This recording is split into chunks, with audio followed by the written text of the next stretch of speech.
Good morning, everyone. I'm Jamie Swift, the Chief Infection Prevention Officer for Ballad Health. I want to thank everyone for being here today. Certainly want to thank our Ballad Health team members for all that they continue to do as we try to respond to the pandemic. And thank you to our media friends for being here and continuing to help us share the information. We're here once again to look at our COVID-19 rates, which are still rising. But first, we do want to acknowledge something else very important. Today is November the 11th, Veterans Day. On behalf of Ballad Health, thank you to everyone who has served our country. Your legacy makes us all better and safer, and we're immeasurably grateful for all that you've done and sacrificed. I'd also like to extend a thanks to the Ballad Health team members who serve and have served. We have more than 300 team members who are veterans of our armed forces, one of whom is here today, and you'll hear more about in a few minutes. At today's briefing, we're going to share some more first-hand stories of how this virus is impacting real lives. We'll also look at how the rising COVID-19 data means that even more people will be affected by the virus and how this situation can be alleviated. The first person that we're going to have come today is Claire Marr, who is our System Clinical Value Improvement Coordinator, to share her family's COVID-19 story. Claire? Thank you, Jamie. My grandma Britta died due to COVID-19. I'm here today to speak on behalf of my grandmother and my immediate family, but we are just one of the over 237,000 families in our nation who have lost loved ones due to this virus. Each tally in that enormous total represents a preventable death, a family without a loved one, and memories that will never be made. I am sharing our story today in hopes that it will help you understand a very small piece of what and who we have lost. I hope that it will cause you to stop and think about your actions and inspire you to make choices that will positively impact your community and the people you love. It is fitting that I am here to speak to you today on Veterans Day.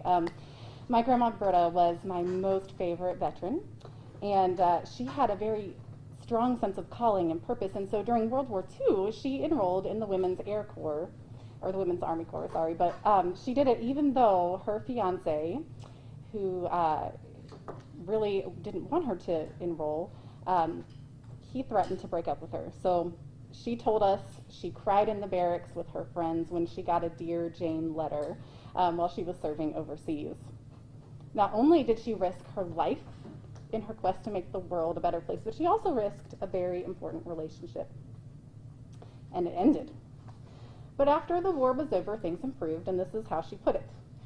I got back at him. I married him. And so that's the kind of woman she was. She was ahead of her time. She earned a college degree. She had a career before it was common for women to do so. She volunteered in her community. She taught life skills to those who had few resources. I knew her as a grandmother with a freezer full of ice cream, a closet full of board games, a really strong love for George Clooney.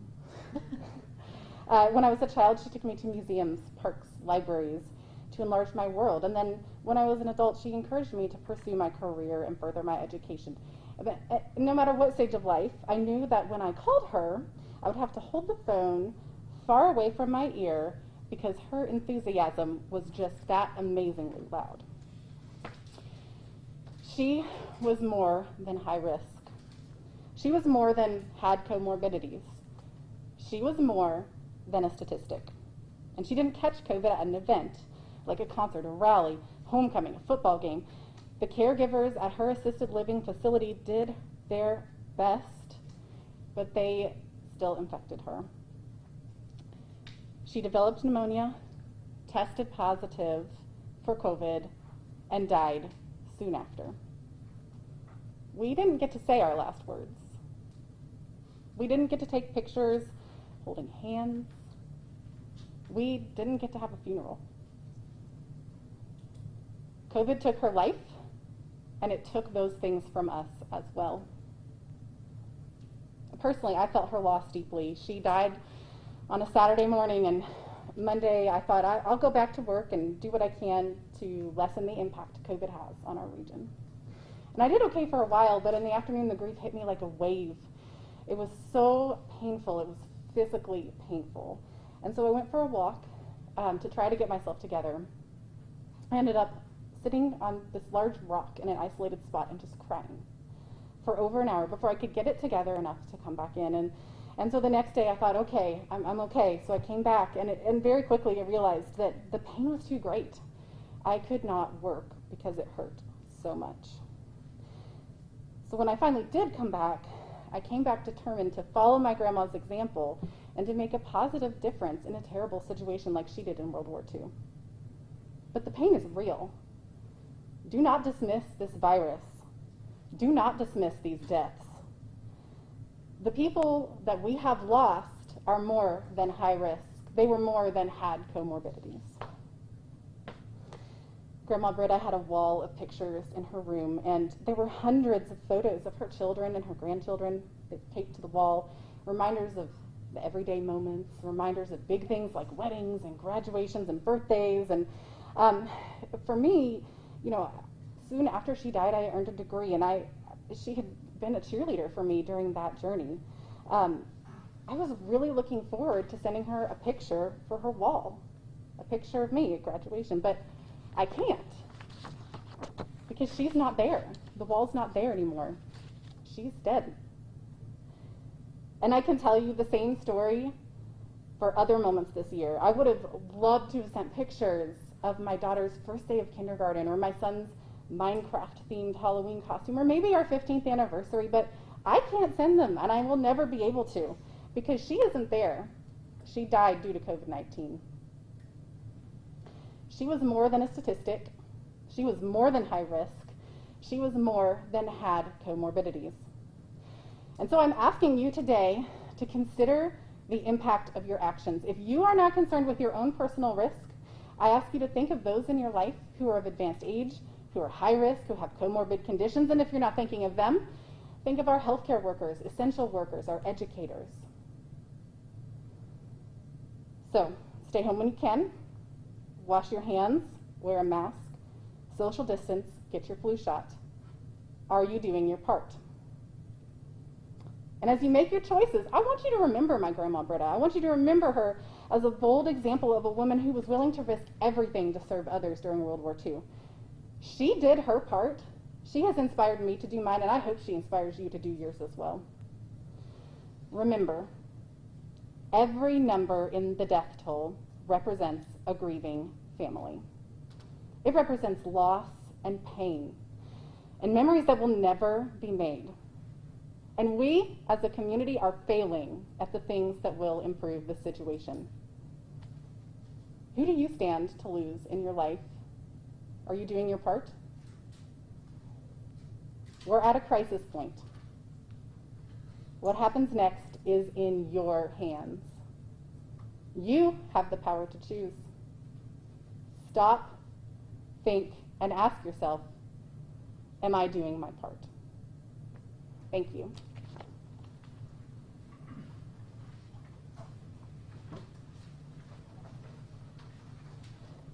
Thank you, Claire. Thank you for coming and sharing that.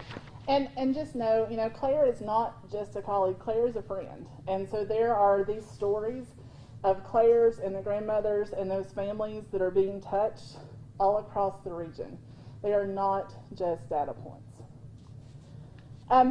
Talking about our regional numbers, this week we have seen the highest yet daily count, 631 cases, which occurred on Monday.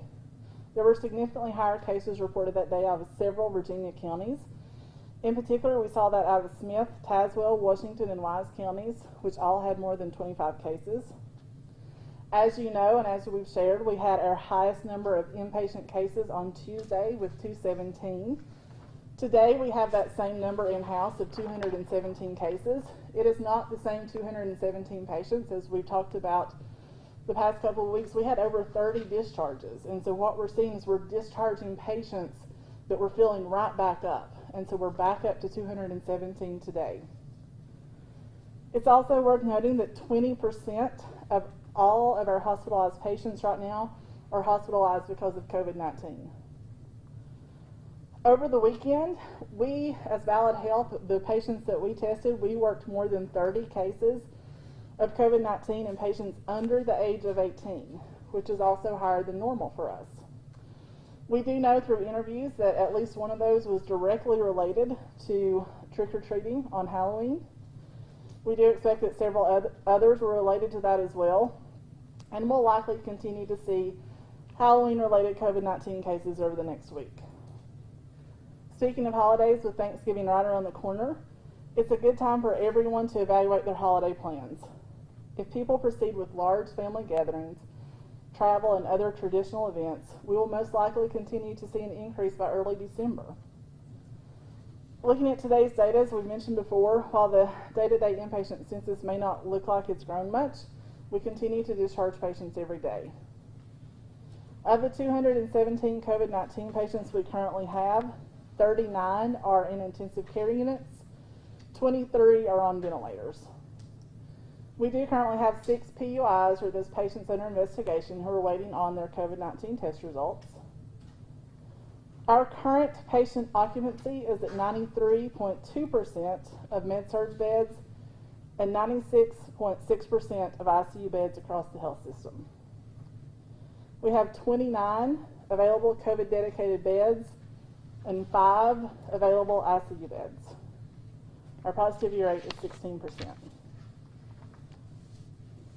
Additionally, Ballad Health has 281 team members who are in isolation or quarantine. That means they've either been diagnosed with COVID-19 and are in isolation, or they're showing symptoms and are awaiting test results. We've talked before, and you're going to hear again in a few minutes, about how this crisis is exacerbating the current nursing shortage, not just at Ballad Health, but across the nation. As Claire said, please think about your actions in this pandemic. If you're not concerned for your own safety, think about how the spread of COVID-19 is endangering the dedicated, selfless people serving on the front lines, as well as stretching them beyond their limits. As I do every week, I do want to remind you to get your flu shot. We're still early in the flu season. We're not seeing a lot of flu cases yet, but a bad flu season, even equal to what we had last year, will further strain and overrun our resources. We can't handle that. You can get your flu shot at any primary care provider office or local pharmacy. We know the flu shot will help you have a lower symptomatic case of the flu if you do get the flu, and it helps keep people out of the hospital. We do want to touch base on the severity of the situation. I know there are people who think that we're being dramatic and alarmist. You know, we're here to say that we're not. Just this month, the White House report ranked Tennessee among the deadliest in the nation and our region among the worst in the state. Tennessee was ranked as number 5 for the most deaths per 100,000 people. The state is adding new COVID-19 cases at a rate that's 62% higher than the rest of the country. It's particularly bad in the Appalachian Highlands. Johnson City is number 3 for the most spread. Kingsport and Bristol fall in at number 4. Sullivan and Washington counties are 7th and 8th for the most new cases in the last 3 weeks, even when those numbers are adjusted for our lower population. You know, simply put, numbers and data don't lie. Anyone who thinks the pandemic is being exaggerated for some imagined gain has never had to contemplate whether it's time to set up tents in hospital parking lots because our waiting rooms are becoming overrun. You've never had to sit at this table and consider what we should do if we run out of morgue space. We all saw that situation unfold in cities around the country and all over the world. If you saw news footage of people receiving care in stadiums, parking lots, and thought that it could not happen here, let me be clear, it absolutely can. That's why we're here every week. We want you to understand the risk. I really want to believe that if everyone really knew what we were up against and the things that we see and what we're facing, that we could convince you to do the right thing. They'd wear the mask, they'd avoid crowds, they'd host a Zoom party instead of a traditional Thanksgiving. They would stop and protect themselves and each other from further tragedy. At this time, I do want to have another guest speaker up. Here to talk more about what we could be facing is John Betts, our Associate Administrator at Bristol Regional Medical Center. John's not just a team member, he's a reservist and a hospital corpsman with the U.S. Navy, and he recently returned from a 6-month deployment to New York City, where he served on the front lines of their COVID-19 response. John? Thank you, Jamie. Good morning. I want to start off by saying thank you to all of our military members who have served our country, both past and present. Thank you. In my role at Ballad Health, I function in an administrative capacity, working at the facility level, and more recently here, part of the incident command at the corporate office. In the military, I'm trained clinically, but I operate in both an administrative and clinical role. So I get the rare vantage point of seeing both sides of healthcare. Last month, I returned home from a 6-month deployment where I was part of a national response team deployed in New York City to fight against COVID-19. We deployed to a city so consumed by COVID that it required us to set up alternate medical facilities outside of normal hospital operations. We set up a medical facility inside Javits Convention Center. This is where we provided or acted as a relief valve for the local hospitals. With a capacity of 3,000 and a census as high as 1,000 patients, I witnessed the severity and impact that COVID-19 has on both our country and the health of our citizens. Caring for all levels of acuity and working tirelessly, the Joint Forces deployed to Javits successfully admitted, cared for, and discharged every single patient, aside from the patients who sadly passed from COVID or the complications the disease had on any underlying conditions. Once the last patient was discharged from Javits, our mission in New York City was complete, but my experience was far from over. During the 6 months of deployment, I was sent to 2 additional locations to provide COVID-19 and ancillary support. Basically, we were chasing COVID around the country as it wreaked havoc in different regions.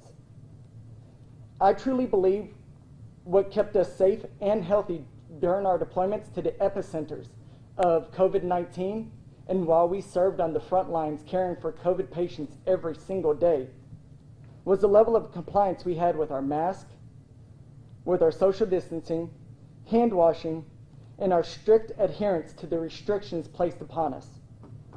Although my time was up on the mission, I still have part of my unit forward deployed to yet another region battling COVID, helping a city survive this invisible enemy, as we are trying to do here today.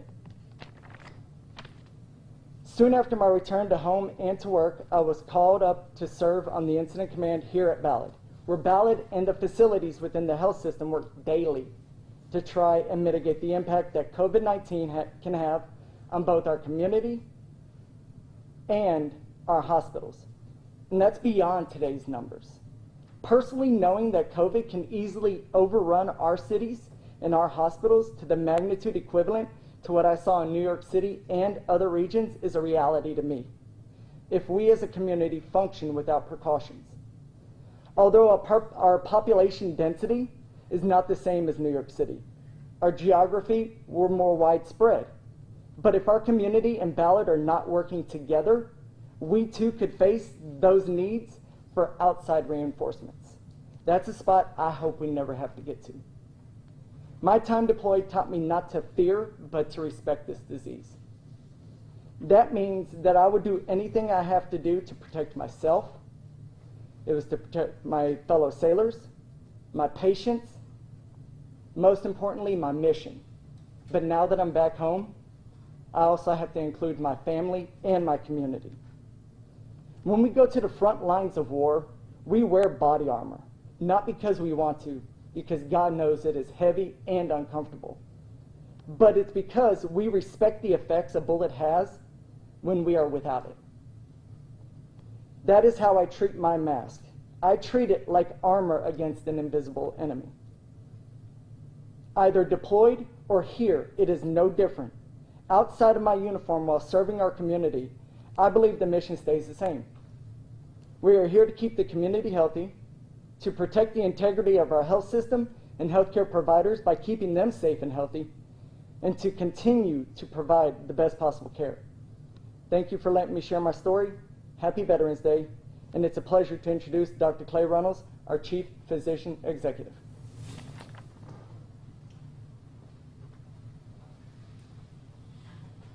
Thank you, John, and again, thank you to all of our veterans here on Veterans Day. Your service is not forgotten and much appreciated. Thank you to our viewers as well who are here. We're going to run through the data. Let's see. I guess it's just forward. Here we go. We're going to run through our data and our forecasting slides. Most of you will be familiar with these slides as we show them every week. We can see last week we still are running very high in the total number of cases. Our cases were down slightly from the previous week last week. As we talked about before, there can be fluctuations from week to week in the number of total cases that doesn't necessarily make a trend. We're also aware that there was a new system for reporting in the state last week, and there was some challenges with that. I'm not sure how much that might have affected those numbers. But as you'll see from our other slides, our positivity rate continues to remain very high. And as Jamie pointed out, our cases this week seem to be very high so far early into this week. So we're not very optimistic that we're seeing a decline based on that 1 week. Again, our positivity rate remains very high at 16%. This is much higher than the state of Tennessee 7-day positivity as a whole, and much higher than the state of Virginia. So we continue to have very, very high positivity rate on our testing. Hospitalizations are the blue line on the top. As you can see, we've remained around 217 the last 2 days, which are records for us on hospitalizations. Again, as Jamie pointed out, we have discharges every day, so this is not a static number. We may have as many as 20 to 30 discharges a day, and we'll remain stable like this. That means that we have the same number of hospitalizations that came in on that particular day.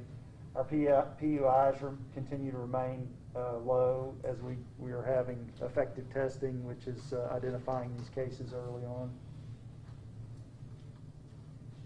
Unfortunately, as Eric has pointed out in previous weeks, most of our deaths have occurred in the last couple of months, and last week was no exception. We had 32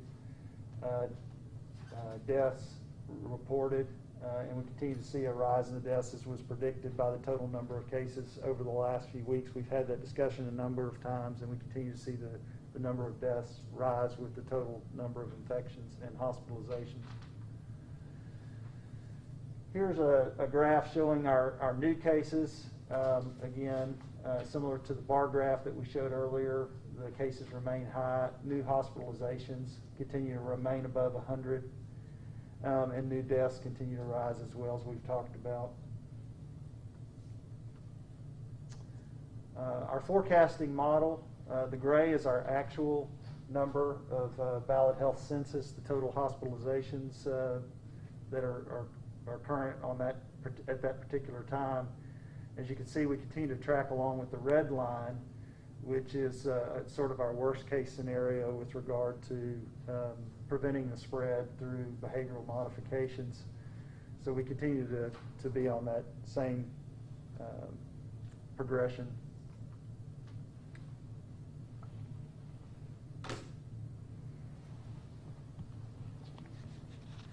So a few other things to talk about today. There's been some really exciting news with regard to the fight against COVID-19, and we're going to talk about that a little bit later.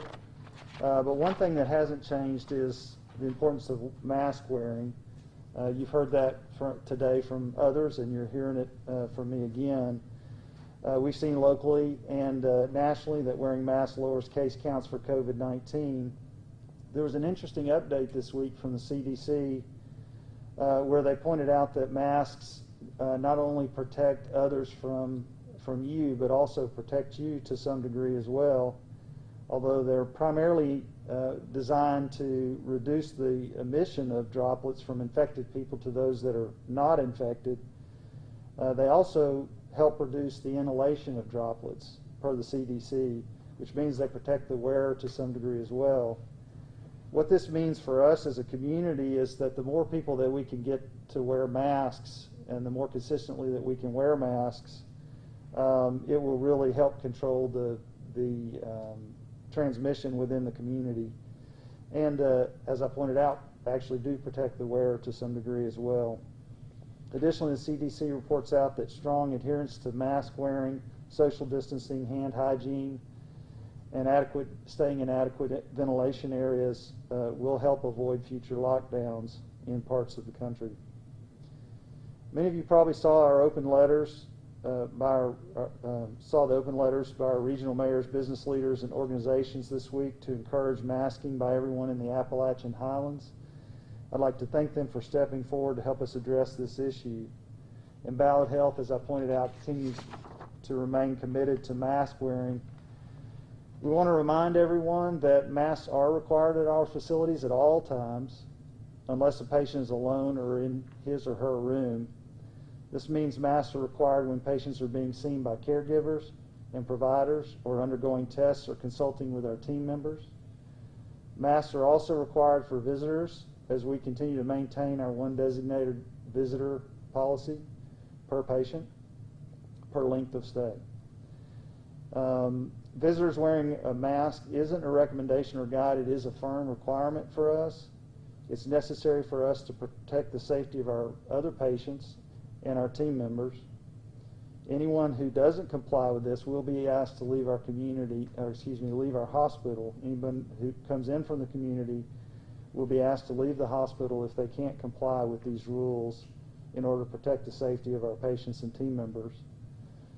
Ballad Health's a private company, and we feel like this firm policy is important to protect those people as I outlined. Now a few words about nursing recruitment and retention. For a few weeks now, as Jamie mentioned earlier, we've been extremely concerned about how this pandemic is affecting our ability to staff our facilities. Our nurses and caregivers are heavily burdened by the increased caseloads with the community spread of the disease, and they're also falling sick and unable to work. There are a number of things that we're doing to help with this situation. We're hiring 350 nursing and bedside care positions to work and fight beside our established team members. We recently announced a temporary pay increase to the hourly rate for a variety of nurses and other bedside care providers. Excuse me. To be clear, we appreciate all of our team members for the tremendous work and efforts during this pandemic. We're instituting this pay increase for nurses because we need to grow our workforce and provide competitive pay. We are very pleased to provide this new incentive for our nurses and welcome any new prospective team members. Ballad has also taken additional steps to bring new team members on board. Last week we announced that we're lifting the mandatory full-time equivalency for RNs and LPNs in inpatient care units and in emergency departments. So interested nurses can choose to work fewer hours, actually up to 6 fewer hours per pay period. We've also created a new temporary supplemental staffing new temporary supplemental staffing positions with a premium pay rate. These positions will support our core clinical patient staffing during the ongoing pandemic and encroaching flu season. These positions are for 12 to 16 week short-term temporary assignment at Johnson City Medical Center, Bristol Regional Medical Center, Holston Valley Medical Center, and Johnston Memorial Hospital, and also to serve in the float pool for other facilities. Available positions include registered nurses, licensed practical nurses, and respiratory therapists. Both day and night shifts are available for these positions, and they're open to non-Ballad team members, regional retirees, current unemployed licensed professionals, and former team members who have had at least 60 days since their last day of service. These jobs are listed online at balladhealth.org. We're also offering an additional premium to team members who serve at the bedside of our COVID-19 units. Ballad Health is very excited and pleased to offer these initiatives so that we can bring the best possible caregivers to our team. Now for some exciting news. We've been telling you how difficult this surge in the pandemic has been, and we are in a tough place. But there is some good news this week. Pfizer announced that their COVID-19 vaccine may be as effective as 90% in preventing spread of the illness. While these results are incomplete and a vaccine is not yet ready to be distributed, this is a sign of hope and optimism for everyone fighting the virus. Pfizer does plan to apply for emergency use approval from the FDA later this month. And there's still a long way to go, but this is great news. As Pfizer and other companies work on a vaccine, Ballad Health is staying completely up to date on the news and developing plans for its eventual dispersal. We have 2 work groups dedicated to the COVID-19 vaccine. The first of those work groups is Ballad Health physicians and leaders working with community and regional health leaders to follow the research and the progress of the vaccine, as well as to develop communication plans. The second work group is an internal work group that's working solely on deployment and logistics of providing the vaccine and delivering it. There are a lot of people throughout this region working to ensure that when the vaccine is ready, we're ready to deliver it. And we'll keep you apprised of any advancements in those areas. Finally, today, another call for plasma. Convalescent plasma continues to show real promise in the treatment of COVID-19 patients. And with our rising inpatient numbers, we need as many donations as we can get. To date, we've given 920 plasma units to COVID-19 patients, and we've received 1,090 plasma donations from people who've recovered from COVID-19. We now have more recovered patients in the region due to the increasing numbers of infections over the last few weeks, and we will be continuing to ask them for plasma donations. And this does also apply to people who were asymptomatic at the time of their infection. One donation can make an enormous difference for a local COVID-19 patient and give them the strength and the ability to fight off the disease. So to find out if you qualify, please call 423-408-7500. In addition to plasma, there is still a need for whole blood and platelet donations from all blood types. So please consider donating blood.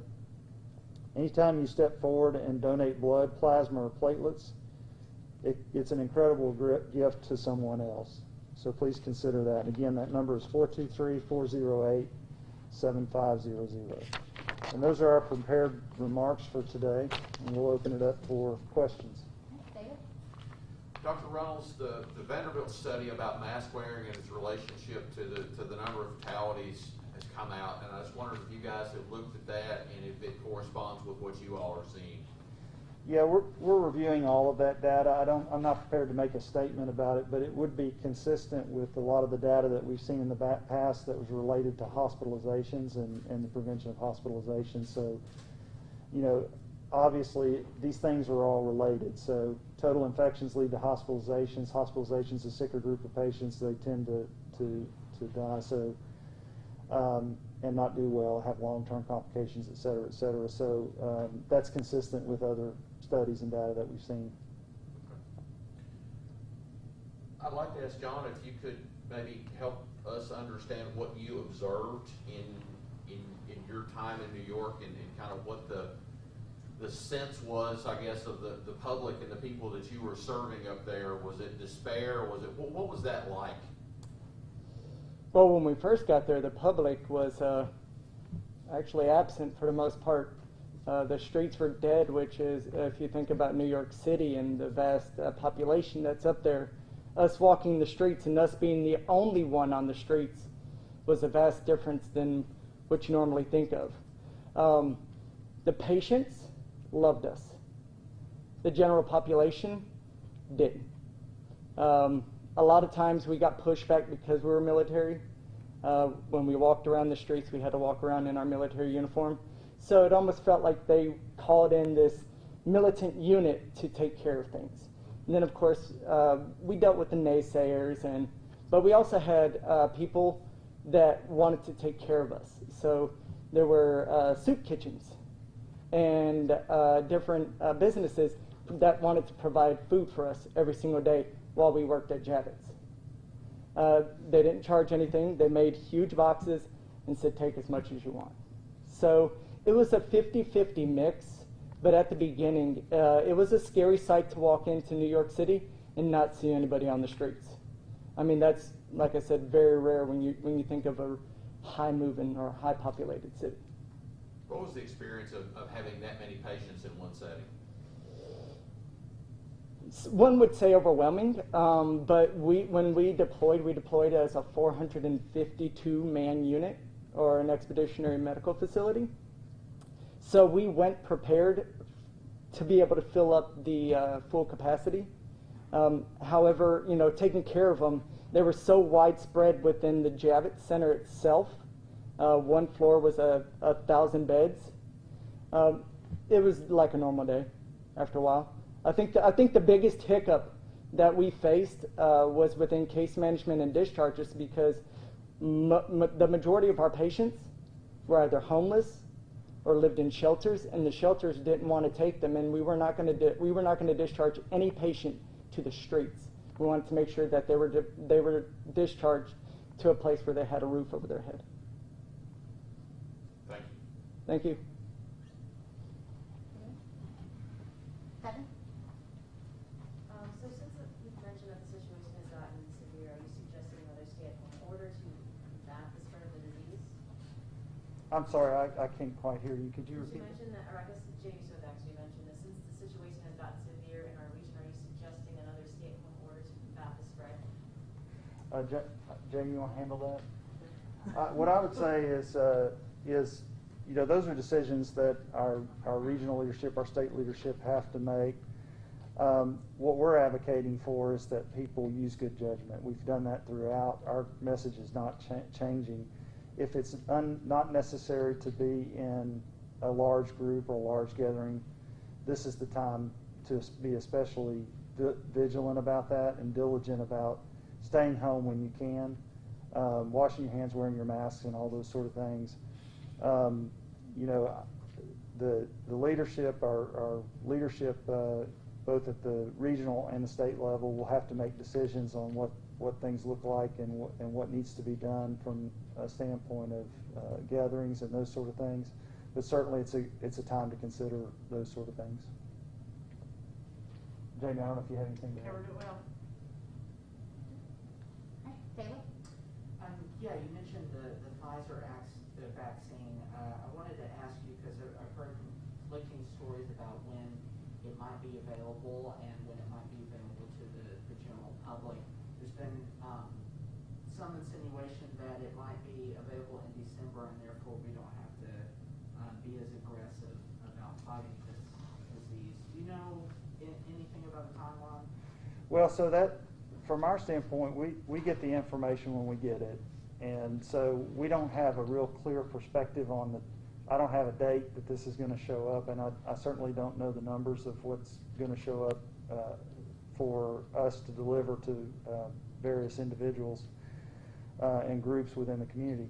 Here's what I can tell you is that it will be a phased approach. I think it's pretty clear from the information that we're getting that there will be phases outlined, and it'll be over a period of months that it'll become available to the entire population. When that timeline starts and what those phases are, I think is still, we're still waiting for that information as well. It will be a very top-down recommendation that we'll follow very closely. So I don't know if you have anything. Yeah, I want to add something. Okay, good. So Kayla brought out a good point that as people start hearing about vaccine, they're wondering, can we let up now? And I actually have a friend and colleague who's on the Pfizer Advisory Committee, and her main message back to me was, absolutely this is the time that your message is the loudest. Yes, the vaccine use is good, but now is not the time to let up. Now more than ever, going into the seasons we're going into, we need to mask, social distance, stay at home, do all those things. We cannot let up simply because we think a vaccine is on the horizon. Yeah, and I'd like to add to that too. As a vaccine becomes closer, there's a significant number of people at risk who will have a better chance of surviving the pandemic. And to Jamie's point, there's been some writings out there within the medical community about how it's important for us to stay vigilant until the pandemic's over from a standpoint of masking and distancing and those sort of things, so that we give more people a chance to become immune before they get the virus. And you had mentioned the CDC's recommendations about the mask protecting the wearer. Mm-hmm. To what degree does it protect the wearer? Well, I just wonder, should I still worry, about with the spread that anything is going on? Absolutely. I mean, 100%.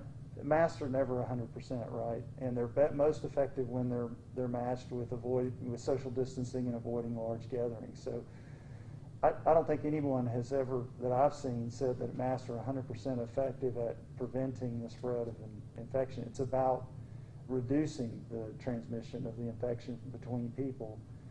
I don't recall, Jamie, in that release that they gave a percentage. I don't know that they have an exact percentage. The CDC says that, but we do know from flu studies and other studies in the past that it does reduce as much as 30% potentially in a population. So I would expect that that there is some number there. I don't know what that is for COVID-19, but there's clearly a reduction, and that's what we're looking for with masks. We've always been looking for that. Now, in the past, we focused on the reduction from the infected person to the uninfected person.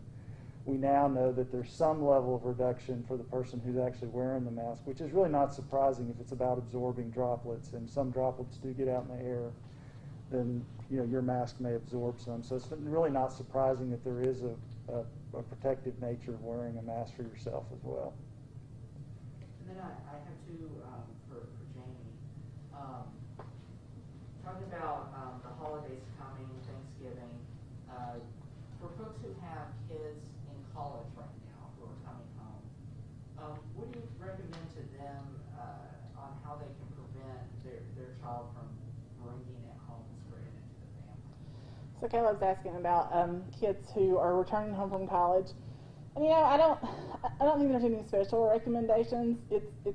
We know that COVID is widespread across the U.S. There's high transmission across the U.S. So I think it's like any other travel recommendations. As you come home, you need to really make sure you're monitoring for symptoms. To realize, to maybe that first couple of weeks, try not to immediately go out and visit all of your friends, and then have that low threshold for testing if you develop any symptoms. I continue to remind people that not every case will have a fever. You may present with what you think are seasonal allergies, nasal congestion, sore throats, things like that. So a very low threshold if you've been in a setting like that, colleges, travel, where you may have been exposed. We've got some concerned folks sending us emails about workplaces asking them to come to work when they may have been exposed. What do you, I don't want to get you into the weeds of trouble and scolding people, but what are the recommendations for quarantines and isolation, if you want to reiterate the importance of all of that? So Caleb's asking about quarantine and isolation guidelines in private businesses that are trying to make employees come back to work before that time ends. We've also had questions about that. We always refer those to the health department for sure for follow-up with those businesses. But the message is, isolation and quarantine are two of the best things that we have to fight this disease. So if you have an employee that has been advised to isolate or quarantine, and the health department can give them letters, so it's very provable. They can provide them the isolation and quarantine letters. It's imperative that our businesses follow those guidelines. There are some that are considered essential workers that have different caveats under CDC guidance, and so those businesses, including healthcare, do have different guidelines of exactly when and when you can't work from simply being exposed. And so, that's why we refer every business to the health department to make sure that there's just some sort of a follow-up if there's a concern. But isolation and quarantine absolutely need to be followed. Whether you're at work, whether you're a student, it is imperative that you've been asked to quarantine. Quarantine doesn't involve, well, I'm still going to run to the store and I'm still going to do this. If you're told to quarantine, you need to quarantine and stay home. Okay, Jonathan? Yep, a handful of questions. Jamie, I want to start with you. I want to talk a little bit about active cases. The Sullivan County Health Department does, I guess, somewhat regular basis releasing their numbers, and their cases with ongoing monitoring isn't really congruent with the number of active cases the state says they have. I think yesterday when they released it, it was double, or a little over double. Does that mean that we should be concerned about the accuracy of the active case number, or maybe there's something else included in ongoing monitoring cases that isn't reported statewide? Do you know the reason for that disparity? Yeah, so John was asking about the discrepancies between active case monitoring reported by local health departments and active and inactive cases reported by the state. It's kind of a loaded question. I could probably talk for a long time about this. So Tennessee is one of the states that does, at a certain point, and I think it's day 14, they roll them over to inactive. It does not mean that the case is better recovered and back to normal. And that's what I've tried to fight this whole time. Just because they're inactive or not infectious, really, is really what they're rolling it to, does not mean that they are 100% better, back to life, and completely recovered. It is simply the state's way to say, okay, these people, based on the data that we know, 10 days out, no longer infectious, so they're not necessarily transmitting COVID in the community. Sullivan County Health Department has been very transparent in their numbers and sharing who they're continuing to monitor. So, they may get to that day that they're released from isolation, that patient can't be released from isolation. They're still having symptoms, they're worse, they're still in the hospital. So they track all of their active monitoring cases, which basically means that that patient's not in a recovered state. Does that mean that we should be concerned that, maybe region-wide we have, or even statewide we have double the amount of active cases that are currently reported? I believe we do. I mean, I believe that Tennessee has been very transparent in the fact that it is a hard stop cutoff, and it's strictly by day. The important thing to remember is that what we know, the science shows that a COVID case, you're infectious 2 days before your symptoms start, which is part of our problem. By day 10, you're no longer infectious. And so, it's not that they're necessarily spreading COVID by day 14 or 21. Our concern is we just don't want people to have that misconception that everyone is 100% better and recovered. There's a difference between non-infectious and recovered. Got it. And then two parts to really the same question here about death rates in the region and the rate of hospitalizations. Yesterday we had a record number of deaths in Northeast Tennessee, and that accounted for about, I think it was over a quarter of the statewide death toll. Today you guys said that there's about 20% of your patients are COVID patients, and statewide in both Virginia and Tennessee, that number's about 5 to 10%. Is there anything you guys can point to that suggests why this region is being so hard hit compared to the rest of the states? So Jonathan's asking about our regional data and why it does seem more severe than the other states right now. And we talked about this, and Dr. Reynolds will probably want to add to this, that we are in a region that is seeing sicker patients. So we have some more comorbidities in some of our larger cities, and that plays into that. We are also starting to see nursing homes, congregate settings have some more cases. Again, that's always going to increase our death rate, always. Do you want to add to that? No, I think you covered it pretty well. I can't. Last thing I have for y'all, I noticed that the 2-week projections are no longer here on this one chart. I'm wondering if you guys are still expecting, roughly that same rate of increase over the next couple of weeks for, new cases, deaths, and new hospitalizations. So he's asking about the projections that we normally see, and we talked about that this morning. And right now we're kind of going back to our modeling because, there's a lot of things that a model can't necessarily take into account. So we're really trying to make sure before we show data, we certainly 100% think the trend is still increasing. But a model may not always account for Halloween and Thanksgiving and those special events that we think are contributing, football games, things like that. And so we're just trying to make sure before we show projections that we're really comfortable with what we're projecting. They've been, if you followed the data, they've been spot on until this point, and we pride ourselves on that. So we just didn't want to have any inaccurate data. I think within the next week they'll be back. We just want to make sure we're going back to the drawing board and capturing all the outlying things that can impact that projection. Got it. That's all I have for you guys. Thank you so much for your time. All right. We'll open up to those of you on the phone. Start with Richard. Yeah, good morning. I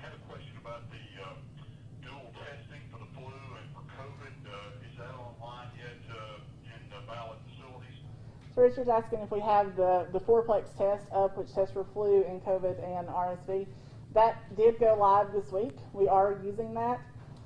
Flu numbers continue, as we expect this time of year, to be very low, but we are testing our patients in our outpatient settings and ED with that test. Okay, and Jamie, you mentioned earlier that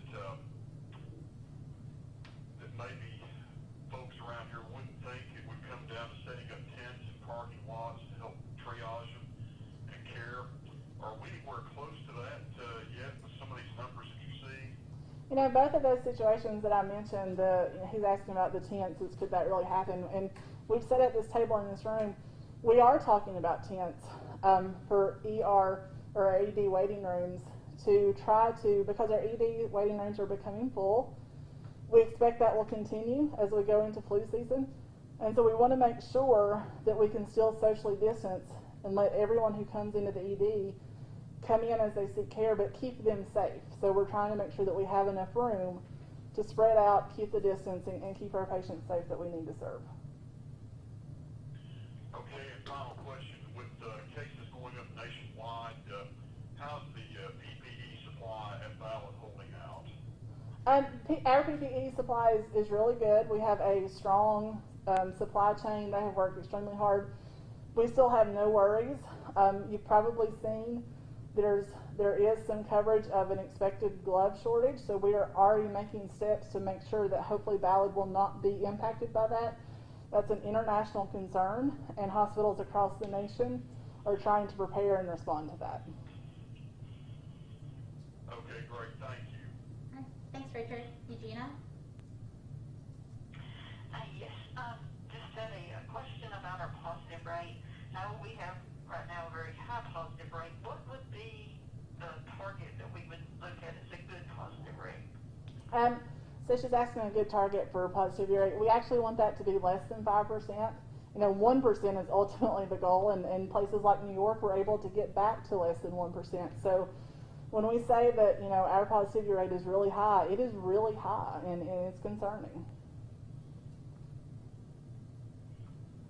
Okay, that's all I have. Thank you. Okay. Do we have anybody else on the line?